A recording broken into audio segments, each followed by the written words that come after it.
graça e a paz do Senhor Jesus esteja sobre você, sua casa e sua família neste domingo, neste dia do Senhor. Dia que o Senhor fez para o louvor da sua glória, para o nosso descanso, não sendo este um dia para o trabalho, e também um dia para a edificação das nossas vidas, de modo mais intenso. A ideia, irmãos, é que neste dia nós devemos intensificar a nossa vida de oração, de leitura da palavra e de busca comunitária. Busca comunitária que aprove a Deus nos impedir temporariamente.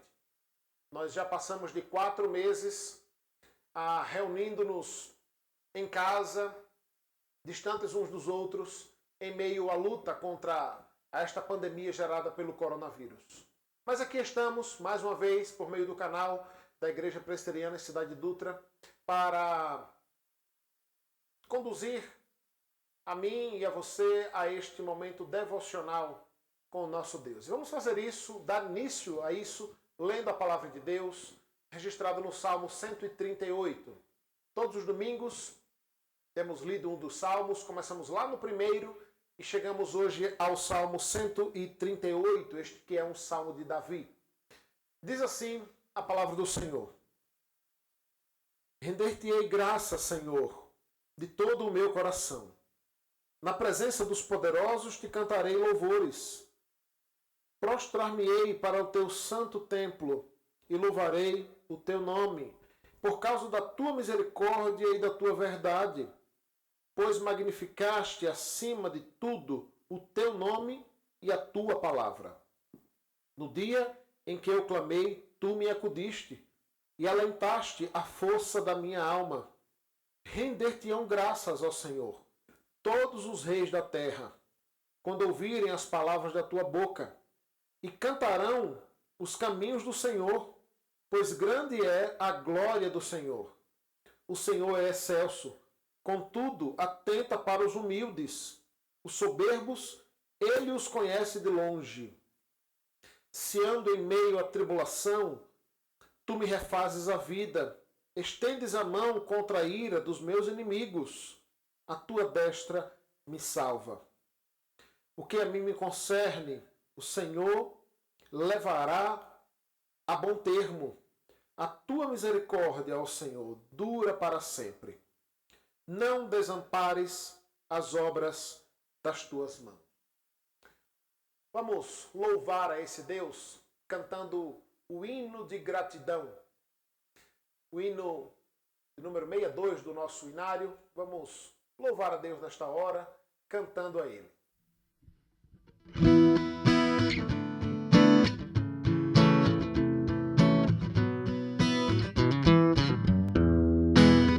Graças te dou por tudo que me deste, primeiro a salvação em meu Jesus. Graças te dou por tudo que fizeste, por este pecador salvo na cruz.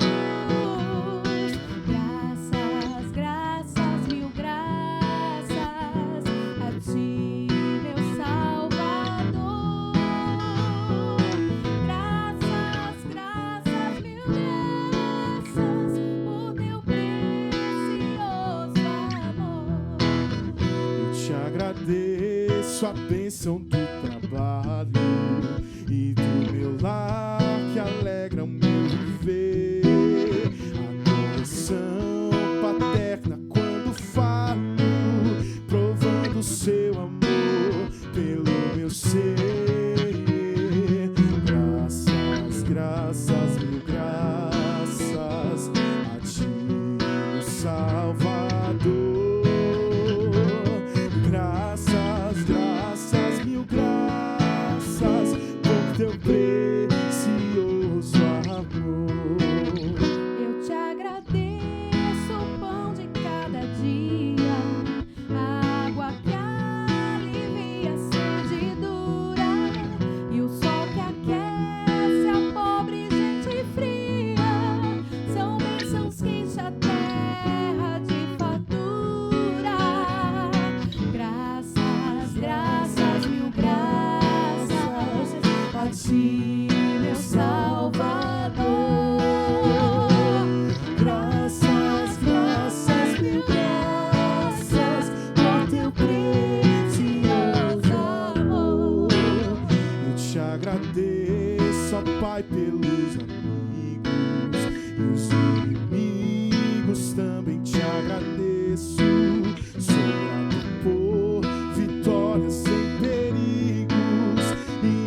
as bênçãos que eu não mereço.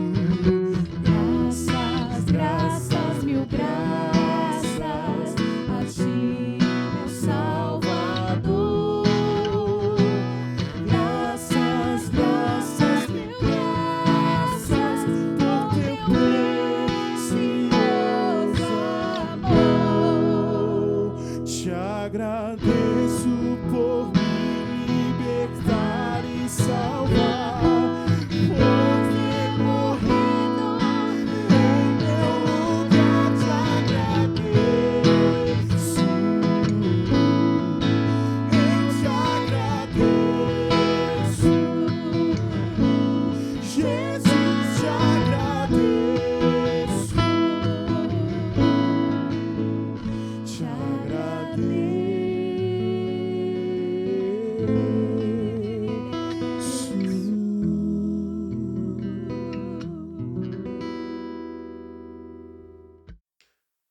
Abra sua Bíblia comigo no Evangelho de Marcos, no capítulo 1.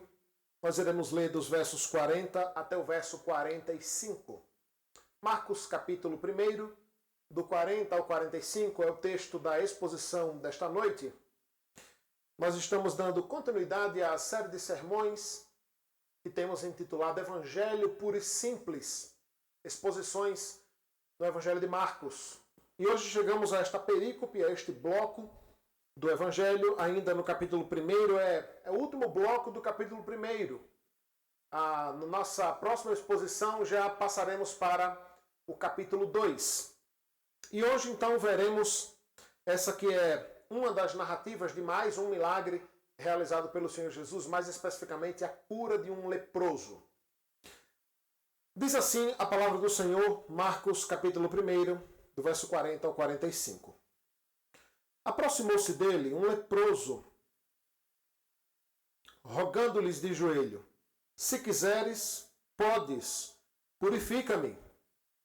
Jesus, profundamente compadecido, estendeu a mão, tocou e disse-lhe: quero, fica limpo. No mesmo instante lhe desapareceu a lepra e ficou limpo. Fazendo-lhe então veemente advertência, logo o despediu e lhe disse: olha, não digas nada a ninguém, mas vai, mostra-te ao sacerdote e oferece pela tua purificação o que Moisés determinou para que sirva de testemunho ao povo. Mas tendo ele saído, entrou a propagar e a propalar muitas coisas e a divulgar a notícia, a ponto de não mais poder Jesus entrar publicamente em qualquer cidade, mas permanecia fora, em lugares ermos, e de toda parte vinha ter com ele. Vamos orar ao Senhor. Santo Deus, Pai eterno, nós louvamos o teu nome pela tua palavra, que é rica, viva e eficaz. Muito obrigado, Deus, porque temos a oportunidade e a liberdade dada pelo Senhor mesmo, de abrirmos a Escritura, a Tua Palavra, a qual é inerrante, infalível e mais penetrante que uma espada de 2 gumes, e nos deleitarmos, Deus, nos deliciarmos com a mensagem do Senhor, com a voz do Senhor, com os relatos dos Teus poderosos feitos. Ó Deus, fala conosco por meio da Tua Palavra, que o Teu Espírito Santo ilumine os nossos corações e mentes e traga cativa a nossa concentração para que possamos ouvir a Tua voz. Em nome de Jesus. Amém. Muito bem, irmãos. Chegamos então a este bloco do Evangelho de Marcos, aonde mais uma vez o evangelista vai narrar um dos milagres realizados pelo Senhor Jesus. Os evangelhos possuem características distintas, né, irmãos? Características similares. Mesmo a estes chamados evangelhos sinóticos, né, que têm coisas muito parecidas. Mas cada um dos autores destaca um bloco de coisas específicas. Eu já comentei aqui com os irmãos que o evangelho de Marcos especificamente, tenta destacar muito mais as obras do Senhor Jesus, os seus feitos, o seu poder, a manifestação da sua graça por meio de milagres, por meio de sinais e prodígios maravilhosos, demonstrando assim a sua divindade, a sua autoridade. Não é tanto o foco de Marcos, como acontece em Mateus e em Lucas, por exemplo, os discursos do Senhor Jesus. Só para você entender o contexto dessa passagem que nós acabamos de ler, Jesus cura este leproso logo após proferir o famoso Sermão do Monte, que não é registrado aqui no Evangelho de Marcos, pelo menos não diretamente como aparece lá detalhadamente em Mateus e também em Lucas. Em Mateus nos capítulos 5 a 7 e em Lucas no capítulo 6. Lucas é um pouco mais resumido. É nesse contexto que esse homem é curado. O texto de Mateus diz que ao despedir as multidões, ao descendo do Monte das Oliveiras, se aproxima então dele este leproso. É exatamente aqui essa ideia, né? Aproximando-se dele um leproso. Esse leproso que se aproxima dele é um homem que acabara de ouvir ele pregando o famoso Sermão do Monte, contendo ali as bem-aventuranças, contendo ali a oração, né, do Pai Nosso, ou a chamada oração dominical. Então diz o texto que se aproxima de Jesus um leproso, se prostra de joelho diante dele e pede para que ele seja purificado. Deixa eu lhe contextualizar um pouco do que representava ser um leproso nesse período de Jesus. A lepra, irmãos, é uma doença que ataca basicamente a pele, né? Hoje conhecida como hanseníase, e que pode ser tratada de modo muito simples, numa unidade básica de saúde, num posto de saúde. Mas no período de Cristo, irmãos, a lepra talvez equivalesse ao câncer dos nossos dias. Era, de fato, uma doença mortal, terminal e muito avassaladora. A lepra era uma doença, sobretudo nesse período, com características biológicas, né, ou médicas bem diferentes do que temos hoje, que se propagava com uma velocidade e uma ferocidade incrível. Não haviam grandes tratamentos, não havia cura para a lepra nesse período, né? O que se sabe é que haviam meios paliativos para aliviar as dores, as úlceras, as coceiras, mas o que de fato tornava essa uma doença terrível nesses dias. Para os irmãos terem noção, haviam leis específicas que colocavam os leprosos no mesmo grupo das prostitutas, dos adúlteros, dos ladrões. Havia uma chamada cidade-refúgio, né, para essas pessoas, onde elas eram excluídas e ficavam de fato à margem da sociedade. E dentro desse grupo estavam os leprosos. O indivíduo que contraía lepra, irmãos, ele estava condenado a uma vida miserável. Ele perdia o seu serviço, ele perdia o convívio com a sua família, com a comunidade ao seu redor, e era fadado a viver com outros leprosos. Isso porque, de fato, a lepra trata-se de uma doença contagiosa, e de uma doença muito contagiosa. Então, é importante a gente contextualizar isso, porque às vezes nós falamos da lepra, né, e como trata-se de uma doença que a gente não tem muita noção do que é, porque não é um grande problema nos nossos dias, nós não temos muita noção da profundidade que se tratava e da vida miserável que era a vida de alguém leproso. Aliás, este homem, irmãos, nem devia estar no meio dessa multidão. É muito provável que ele estivesse ali, escondido, com seu corpo todo coberto, inclusive com um capuz, escondendo-se no meio da multidão para que as pessoas não vissem que ali se tratava de um leproso. Eu digo mais, a verdade é que ele estava infringindo a lei, a própria lei de Deus, a própria lei de Moisés, que dizia que alguém leproso deve de fato afastar-se, não deveria estar no meio das pessoas. Mas aquele homem estava ali e certamente já tinha ouvido as belas palavras do Senhor Jesus proferidas ali no Monte das Oliveiras, o chamado Sermão do Monte. Então se aproxima este homem do Senhor Jesus. E diz o texto aí no verso 1 que ele se joga, se prostra diante do Senhor. A ideia aqui, irmãos, é que de fato este homem se coloca nessa posição de adoração, de submissão. Nessa posição de alguém que depende daquele que está diante dele. Por isso ele se ajoelha, ele se prostra. E esse homem nos dá, irmãos, um belo exemplo de oração de alguém que serve a Deus e submete-se à sua vontade. Porque perceba que depois de se prostrar e adorar, esse homem se volta para Cristo e diz: se quiseres, podes, purifica-me. Perceba que em poucas palavras há muito que aprendermos aqui. Em primeiro lugar, este homem se aproxima de Cristo sem dúvida alguma que de fato aquele era o Filho de Deus, que merecia ser adorado, reverenciado e que podia todas as coisas. Ele diz: se quiseres, podes, purifica-me. Se quiseres, podes. Mas o seu pedido havia uma condicional, havia um se. E a verdade, irmãos, é que o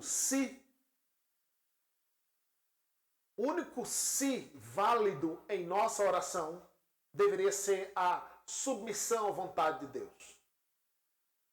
O único se válido em nossas orações deveria ser a nossa submissão à vontade de Deus. Se Deus quiser, faremos isso aqui. Lembra de Tiago exortando a igreja, dizendo que nós devemos planejar o amanhã, não como se ele já fosse certo, mas colocando isso diante de Deus. Se o Senhor quiser, não só faremos isso, como também aquilo. Esse homem, irmãos, havia acabado de ouvir, por exemplo, o Senhor Jesus ensinando o famoso sermão da montanha, né, o sermão do monte, ali citando a oração do Pai Nosso, ou a oração dominical, a qual diz: seja feita a tua vontade, assim na terra como no céu. Perceba que aquele homem estava desesperado. Tratava-se de um leproso, alguém que estava com uma doença incurável em seu tempo e que trazia uma série de limitações dolorosas para o seu corpo e para as suas emoções, para a sua alma. Havia muito sofrimento naquele homem, irmãos, mas também havia muita submissão a Deus. Irmãos, como nós devemos aprender com a oração e com a atitude deste leproso. Sim, porque muitas vezes no desespero de queremos alcançar a bênção que queremos, no desespero de queremos ser ouvidos por Cristo e atendidos por Ele, às vezes até parece que temos medo de dizer: seja feita a tua vontade, né? Geralmente a gente diz, mas para outras coisas, né? Quem de nós, com muita tranquilidade, tem coragem de dizer: seja feita a tua vontade, quando um ente querido nosso está no leito do hospital a ponto de morrer? Ou quem de nós, à beira de uma catástrofe ou à beira de uma grande perda, com tranquilidade no coração diz: seja feita a tua vontade. Se o Senhor quiser, faça um milagre. Mas se não quiser, não faça. A verdade, irmãos, é que nós não precisamos dizer isso, né, para que isso de fato aconteça. A vontade de Deus acontece e se cumpre, quer reconheçamos isso ou não. Mas facilita muito, irmãos, a nossa vida, muito mesmo, quando nos achegamos a Deus para pedir-lhe algo de modo submisso, sabendo que a resposta pode ser não. Esse homem tinha noção disso. Por isso ele diz: se quiseres, ali ajoelhado, prostrado diante do Senhor, podes, purifica-me. E esse verso 40 nos ensina um belo modelo de oração. do quanto devemos adorar ao Senhor. Sabe, irmãos, muitas vezes, sabe, aquele indivíduo mal educado que nem lhe dá bom dia e já vai lhe dando uma ordem, ou já vai lhe pedindo algo, ou já vai com uma certa rispidez. Às vezes a gente chega assim diante de Deus. Às vezes chegamos exatamente assim diante de Cristo. Esse homem nos dá o exemplo de que devemos chegar colocando-se no nosso lugar. E o nosso lugar diante de Deus é de joelhos, irmãos. É prostrado diante dele, é humilhado diante da sua grandeza e da nossa pequenez, diante da sua santidade e da nossa pecaminosidade. Devemos chegar a ele crendo que ele pode fazer todas as coisas, mas também submisso à sua vontade. E tudo isso está aqui no verso 40. O verso 41, irmãos, mostra a maravilhosa graça de Deus sobre nós. A graça sobre graça de Cristo sobre o pecador, sobre aquele que padece. Deixa eu lhe dizer uma coisa. Cristo é sensível ao seu sofrimento. Cristo é sensível à sua dor. Cristo é sensível àquilo que você padece, que tem causado angústia em seu coração. Ele, mais do que você mesmo, mais do que qualquer outra pessoa que possa te ajudar, conhece as suas necessidades e se compadece de você.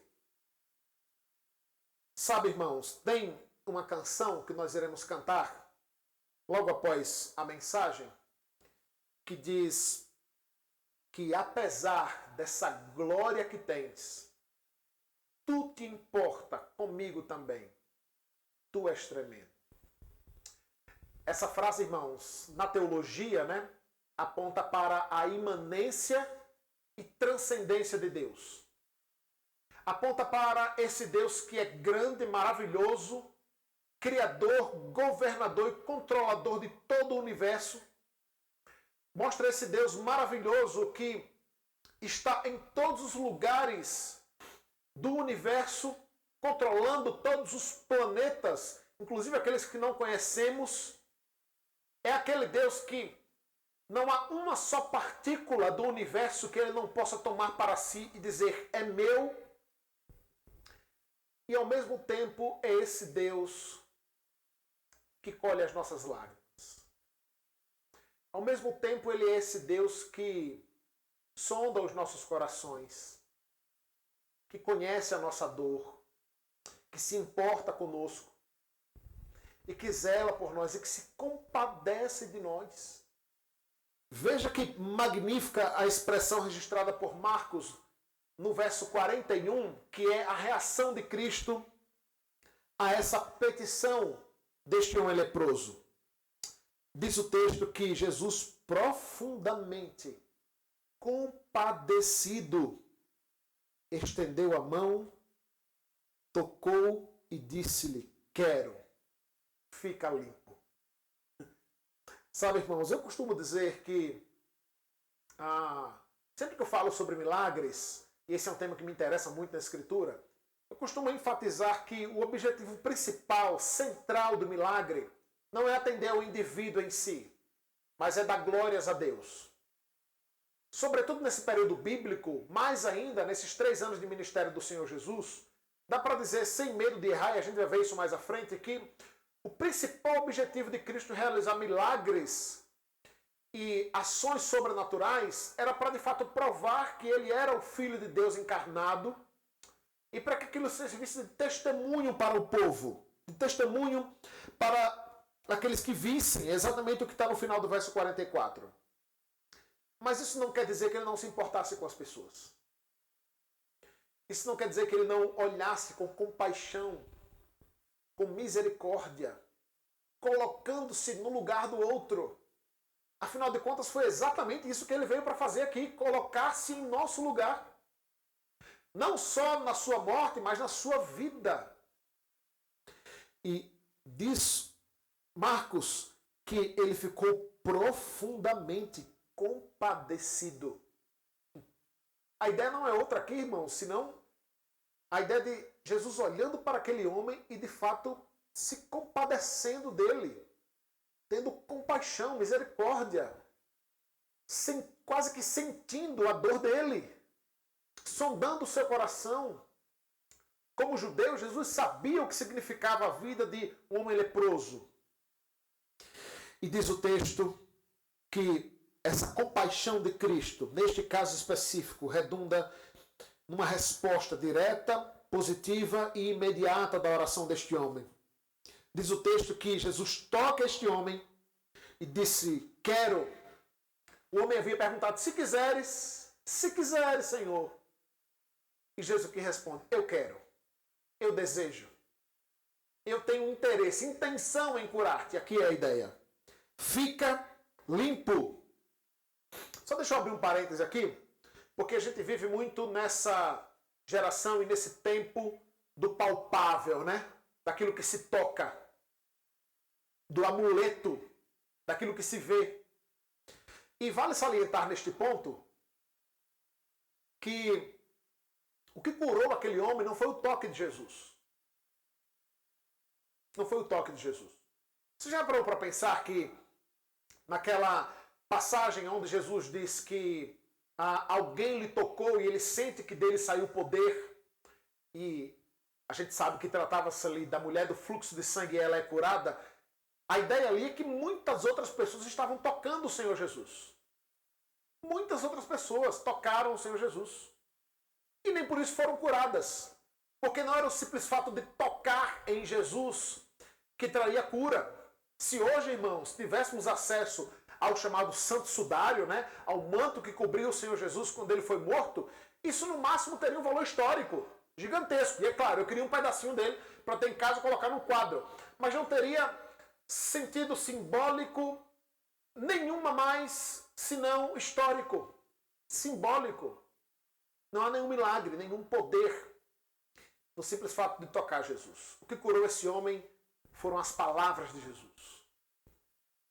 O que curou esse homem foi a palavra de autoridade do Senhor Jesus sobre ele. Ora, vale lembrar que no episódio narrado também nos evangelhos, Jesus cura uma menina que estava muito enferma à distância. Ele estava em Jerusalém e cura ela na Galileia, dizendo, olha, pode ir lá que ela já está curada. Ela já está curada. Mostrando que ele não precisa estar presente para curar, né? Ele não precisa tocar literalmente para curar. Mas aqui, ele toca este homem e diz o texto que no mesmo instante, desapareceu a lepra e ficou limpo. Irmãos, olha, eu vou lhe dizer, essa é uma das cenas, e eu sinto que eu sempre digo isso quando se trata de algum milagre, mas essa é uma daquelas cenas que eu queria ver. Porque a gente está falando aqui, irmãos, de algo sobrenatural aos olhos humanos. Certamente, esse homem estava com o seu corpo todo tomado pela lepra, ao ponto de não poder ver mais uma só parte do seu corpo de pele limpa, cheio de feridas, de escares. A lepra chega a um ponto que aquilo fede. Imagine, imediatamente, instantaneamente, quase que num piscar de olhos, esse homem é curado, fica totalmente limpo. Esse é o nosso Deus, irmãos. Esse é o Deus a quem servimos.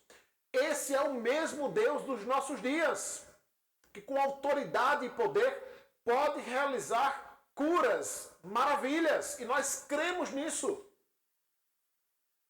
Existe uma inverdade e uma falácia acerca dos reformados e dos presbiterianos quando o assunto é milagre. E eu queria só abrir um parênteses para esclarecer isso aqui.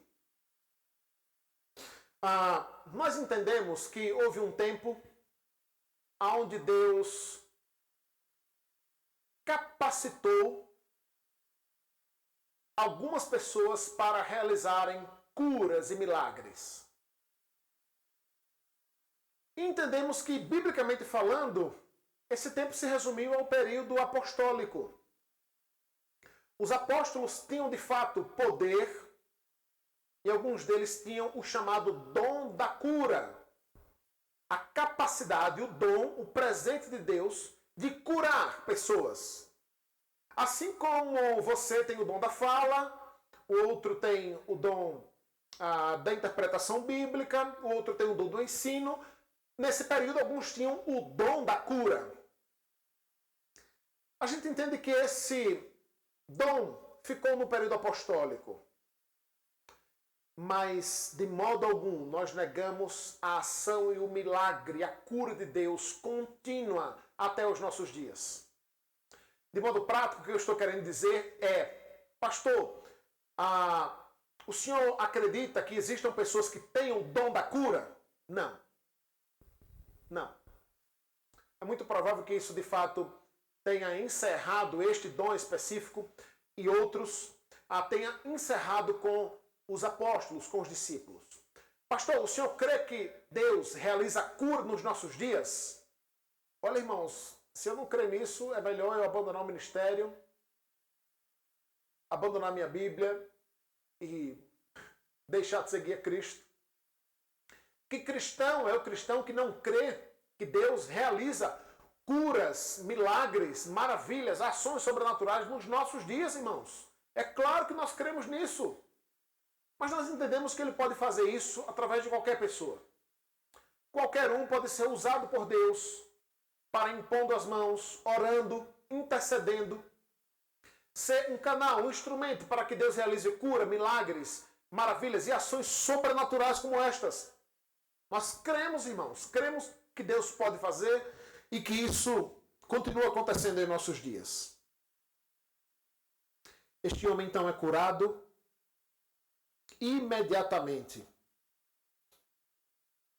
Jesus então, depois de curá-lo, de modo muito veemente, ou seja, de modo muito intenso, quase que olhando no olho dele, o adverte e depois o despede. Qual foi a advertência que Jesus fez a este homem que é curado de sua lepra? Sabe o que eu acho interessante, irmãos? Antes de a gente continuar aqui no verso 44, é que dificilmente, ou em pouquíssimos casos, o Senhor Jesus revela, ou os evangelhos revelam a identidade daqueles que foram curados. Já parou para pensar nisso?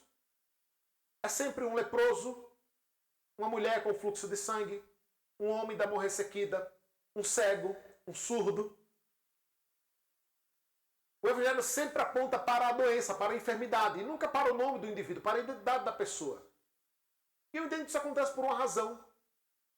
Porque aquele que deve ser glorificado, aquele que deve ser exaltado, está muito bem identificado na passagem. E este alguém é Cristo. Este alguém é Cristo. Aquele que recebe a cura é apenas alvo da misericórdia de Deus e não deve receber os holofotes, né? Os créditos.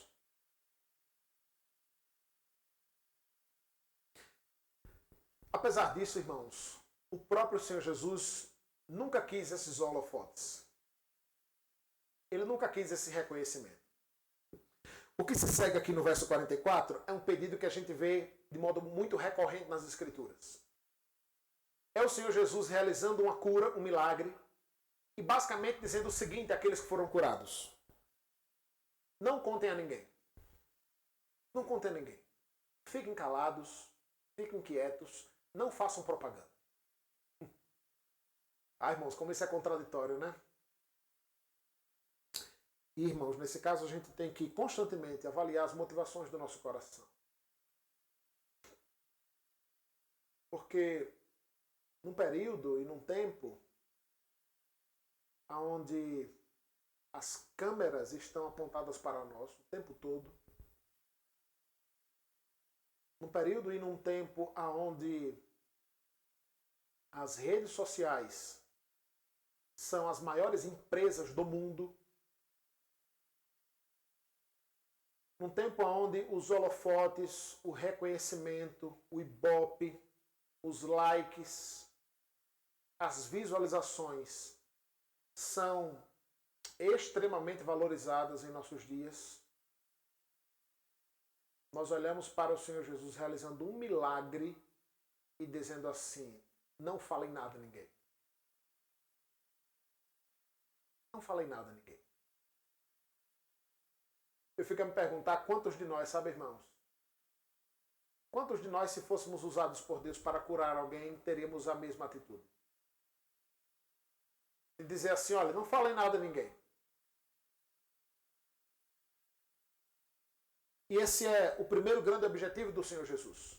Ele sempre deixou claro que o seu objetivo sempre foi de dar glórias a Deus, de glorificar a Deus. Ele estava aqui como servo para fazer a vontade do Pai.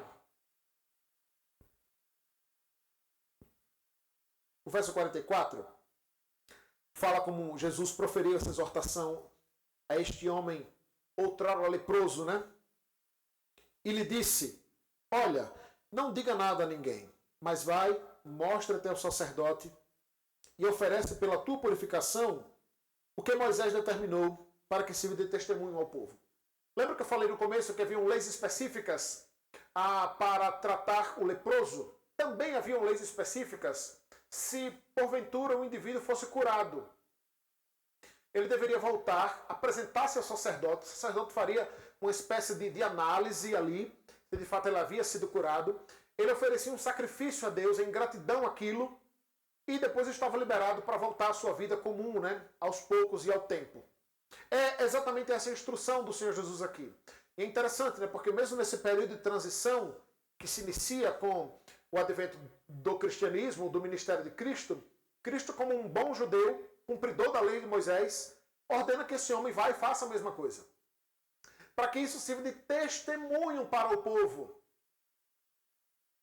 Mas esse testemunho para o povo era diante desse Deus a quem o outrora leproso iria sacrificar, glorificando a Deus.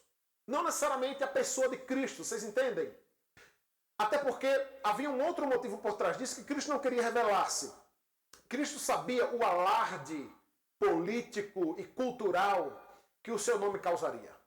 Ele sabia disso. E ele estava apenas no início do seu ministério. E certamente não era hora de ser preso, de ser perseguido pelas autoridades, ser entregue e ser morto. Não era hora ainda. Não era hora dele revelar-se totalmente. Perceba que nós estamos aqui no início do ministério do Senhor Jesus. Esse era um outro grande motivo, né, pelo qual ele dizia a muitas pessoas que curavam: não digam nada a ninguém. Irmãos, eu sinceramente não sei responder a seguinte pergunta. Pecavam aquelas pessoas que, diferente do que Jesus dizia, elas saíam falando e propagando o que havia acontecido? Eu sinceramente não sei. Não sei. Eu teria cautela em responder que sim, que elas pecaram. Porque, irmãos, imagine só. Imagine Deus concedendo a você aquela bênção. Aquela tão sonhada. Aquela que você tanto espera. Aquela que você tanto almeja. A conversão de um filho. A conversão do marido. Um emprego, uma casa própria. Um filho, um casamento.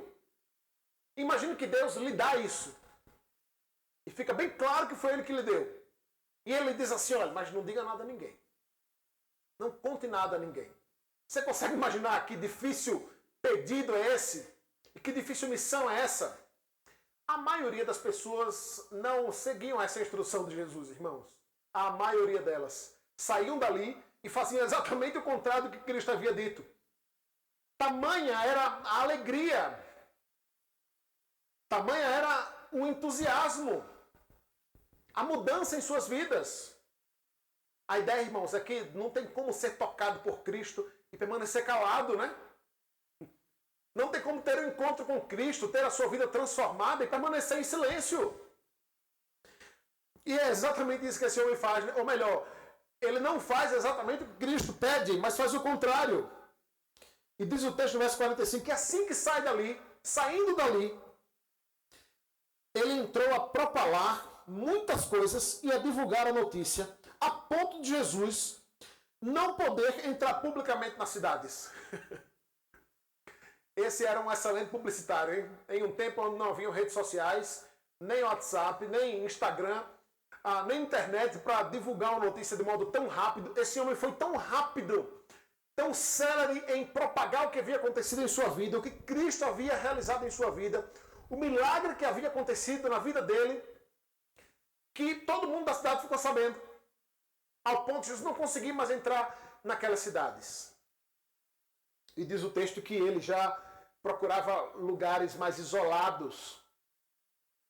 Ele já não ia mais na sinagoga, onde estavam todas as pessoas, coisa que ele fez outrora, mas ele já ficava em locais mais afastados. E mesmo assim, diz o texto que as multidões de toda parte vinham ter com ele. Esse é o nosso Deus, irmãos. Esse é o nosso Deus.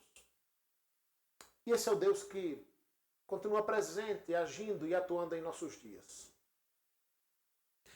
Temos vivido um tempo difícil, onde uma doença específica ameaça a nossa segurança, a nossa fé, a nossa sanidade, a nossa paz.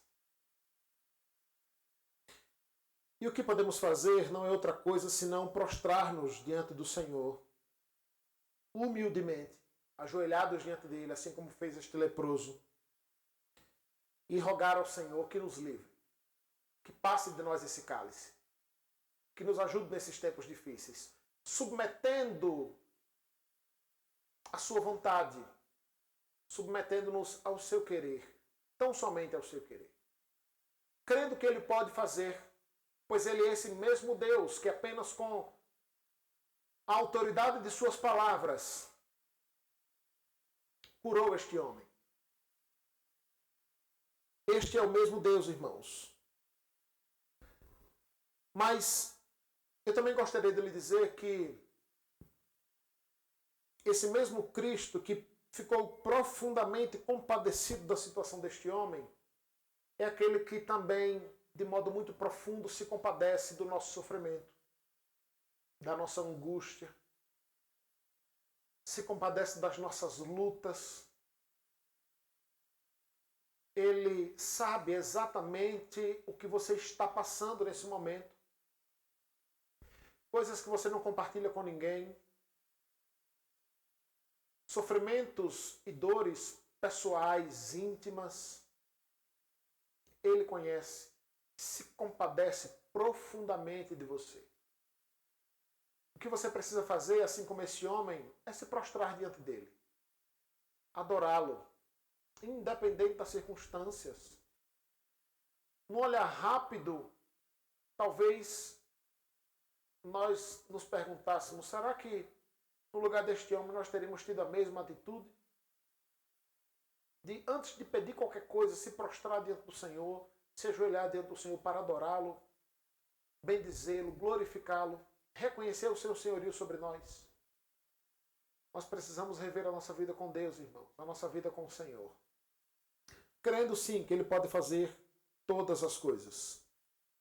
E quando Ele fizer, certamente Ele fará, o que certamente nós faremos, a atitude que nós teremos certamente será muito parecida com esta que este homem teve, que é sair e propagar o que Cristo tem feito por nós, anunciar a sua salvação e os seus poderosos feitos.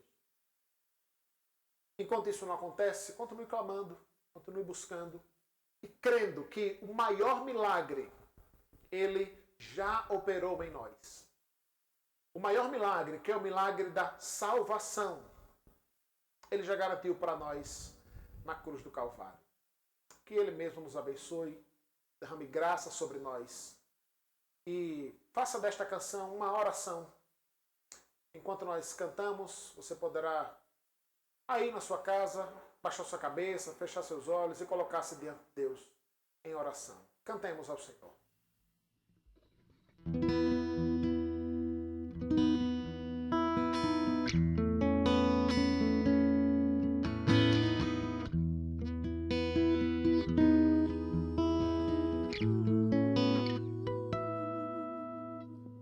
Tu és soberano,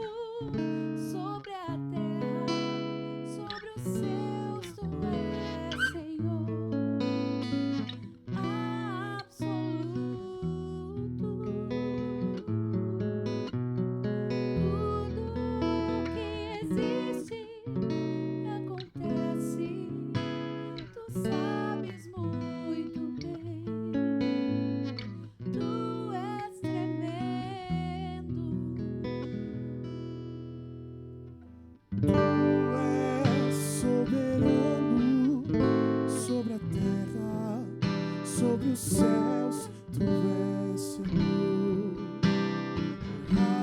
absoluto. Tudo que existe acontece, tu sabes muito bem. Tu és tremendo. E apesar desta glória que tens, tu te importas comigo também. Este amor tão grande que eleva-me, amar-me a ti. Tu és tremendo. E apesar desta glória que tens, tu te importas comigo também. E este amor tão grande que eleva-me, amar-me a ti. Tu és tremendo.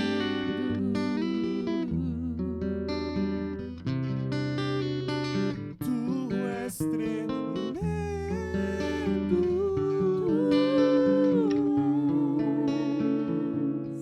Tu és tremendo.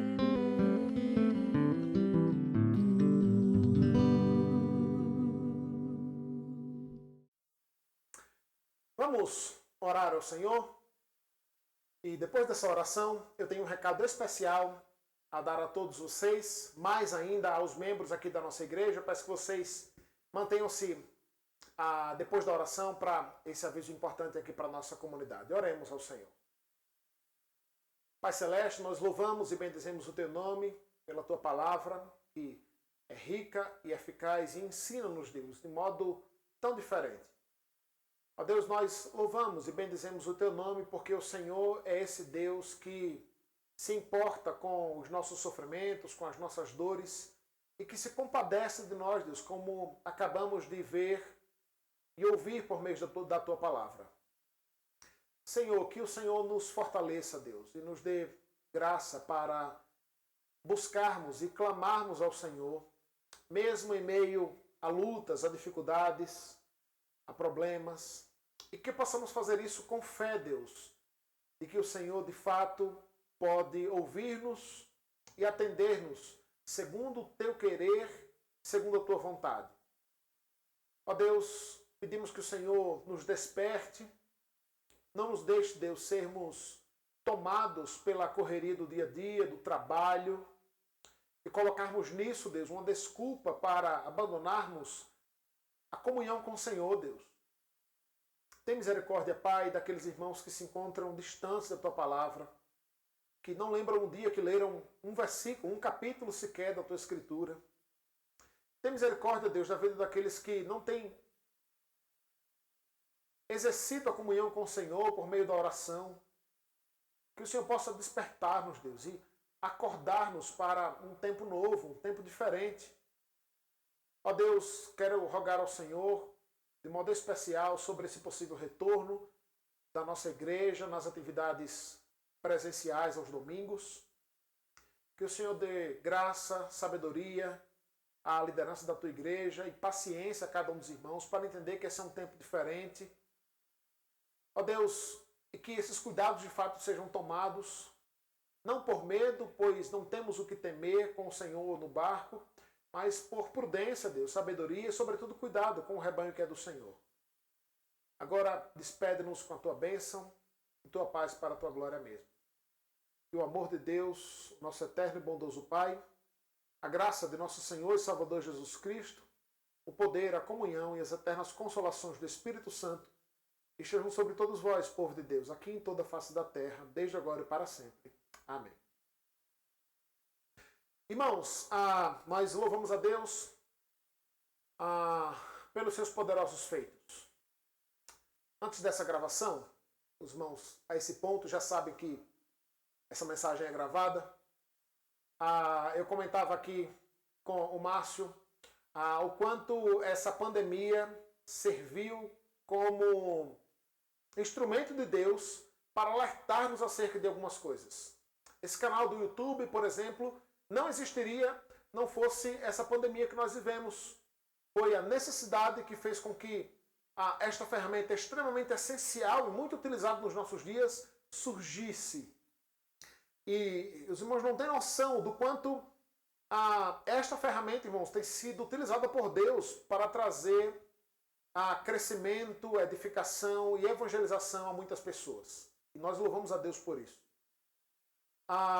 Irmãos, o Conselho da Igreja Presbiteriana da Cidade de Dutra decidiu retornar às atividades a partir do dia 2 de agosto.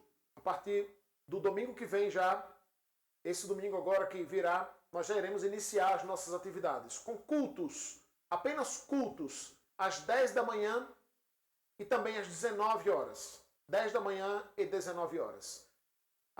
Nós iremos, no grupo do WhatsApp da nossa igreja, trazer maiores informações acerca de como será essas atividades, de como serão a distribuição dos irmãos nestes cultos e etc. Mas nós rogamos desde já que vocês orem por isso e estejam atentos também aos nossos avisos aqui, ok? Se você deseja contribuir financeiramente com a nossa igreja, nós vivemos uma fase onde temos necessitado dessa contribuição, sobretudo nessa nova fase de mudanças, onde coisas precisam ser adquiridas. Você pode contribuir conosco por meio da nossa conta bancária, que aparece aqui.